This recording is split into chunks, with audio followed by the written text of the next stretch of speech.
Hey guys, it's Megan and Caroline, and today we're going to be teaching you about fluid density and hydrostatic pressure. Okay, so the first thing we're going to be talking about is fluid density. Fluid density is the mass per unit volume. A fluid is a substance either in liquid or gas phase. And the equation for density, which is represented by rho, that kind of looks like the letter P, is equal to mass, represented by the letter M, over volume, represented by the letter V. Mass is measured in kilograms and volume is measured in meters cubed. The main fluid that a lot of equations and numbers are based off of is water. And the density of water slightly changes depending on the temperature. Here I am writing out all the main temperatures of water. We have 100 degrees Celsius, 4 degrees Celsius, 0 degrees Celsius, and negative 30 degrees Celsius. At 100 degrees Celsius, the density of water is 958.4 kilogram per meters cubed. At 4 degrees Celsius, it's 999.97 kilograms per meter cubed. At 0 degrees Celsius, it's 999.84 kilograms per meter cubed. And at negative 30 degrees Celsius, it's 983.85 kilograms per meter cubed. You might be wondering how we still have water or a liquid form at negative 30 degrees when the freezing point is at 0 degrees Celsius. That's because the substance is supercooled. So that means that pure water doesn't have a seed crystal for crystal structures to form. And at 4 degrees Celsius, that is when the maximum density of water occurs. So that's why we say that the approximate density of water is 1,000 kilograms per meters cubed.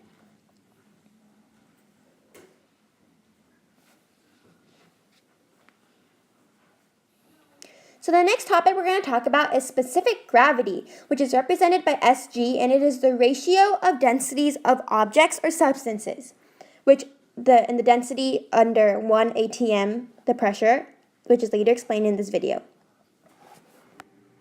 So the equation for specific gravity is equal to the density of a substance over density of water.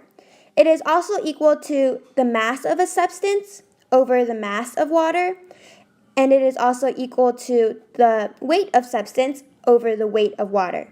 All these equations are equal to specific gravity because they are all directly related. Mass is directly related to density, and weight is directly related to mass.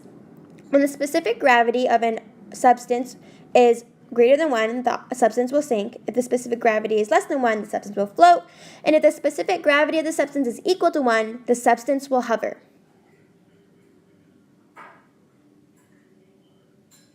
And the value of the density of water is equal to 1,000 kilograms per meter cubed. The substances at the specific gravity ratio are also measured at the same temperature, and the ratio also applies to solids and water as well. So next we're going to talk about some specific gravity and fluid density real-life examples and do some practice problems. The first substance example we have is mercury, which has a density of 13,530 kilograms per meters cubed. The density of vegetable oil is 918 kilograms per meter cubed, and glycerol's density is 1,261 kilograms per meter cubed.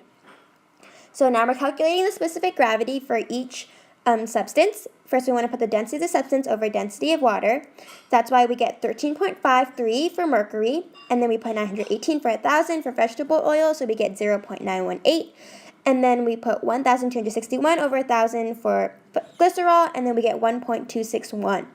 There are no units for these numbers because they're just ratios, because the units will cancel out. So since the specific gravity of mercury is greater than 1, the mercury will sink compared to water. Specific gravity of a vegetable is less than 1, the vegetable oil will float on top of the water. And since the specific gravity of glycerol is greater than 1, then it will sink compared to water. Now we're going to do a practice example.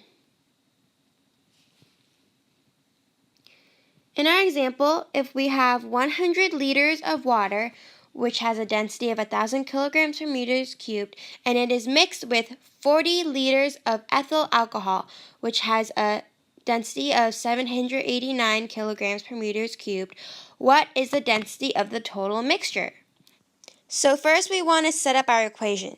Density of the mixture is equal to total mass over total volume. The total mass is equal to the mass of water plus the mass of the alcohol.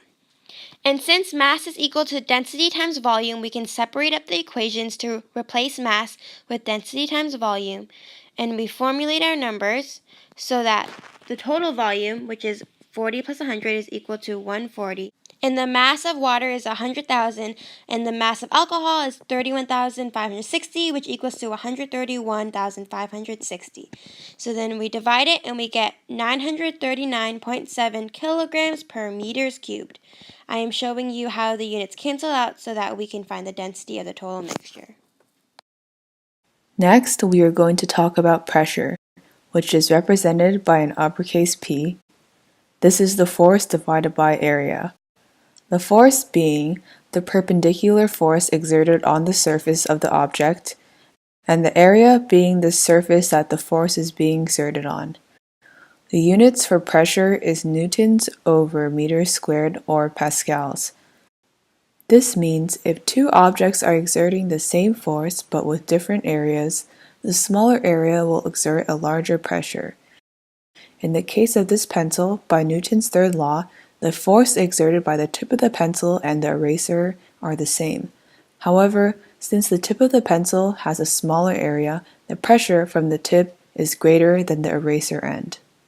Next, we will be talking about hydrostatic pressure, which is the pressure present within a fluid when the fluid is at rest. This pressure is from the weight of the fluid above the object exerting a downward force from above. This downward force is due to gravity and the density of the fluid. This pressure is calculated by multiplying the density of the fluid, which is represented with the Greek letter rho, times gravity, g, times the height of the fluid above the object, h. Like regular pressure, hydrostatic pressure is measured in pascals. One important thing to note about calculating hydrostatic pressure is that hydrostatic pressure does not depend on the mass, surface area, or geometry of the container. As you can see in the equation, the only aspect of the container that is relevant to calculating hydrostatic pressure is the height of the liquid in the container. As seen in these containers that I've drawn, they may have different geometries and therefore different surface areas and masses. Since only their heights are used in calculation, if this exact same object were to be placed in these containers in the same fluid when the fluid is poured to the same height, the object would be experiencing the exact same amount of hydrostatic pressure in all three cases. This is called hydrostatic pressure because the pressure moves equally in all directions on the plane. If any of the pressures were unequal, the fluid would begin moving. Like regular pressure, hydrostatic pressure always depends on the perpendicular contact between the fluid and the object.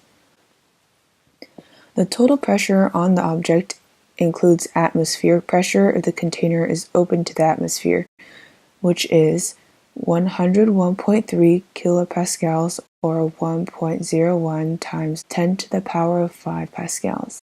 Therefore, P total would equal to P atmosphere plus P fluid. Now it's time for the practice problem. This here is a yellow submarine.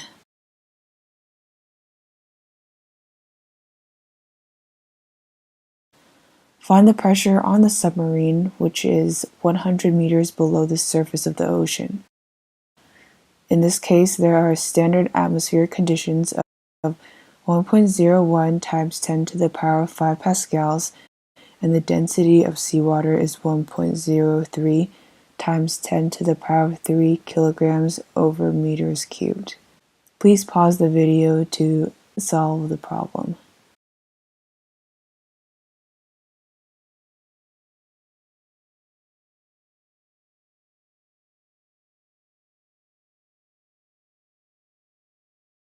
The hydrostatic pressure is based on rho times g times h, which is 1.03 to the power of 3, which is the density of the seawater times 9.8, which is gravity, times 100 meters, which is the height.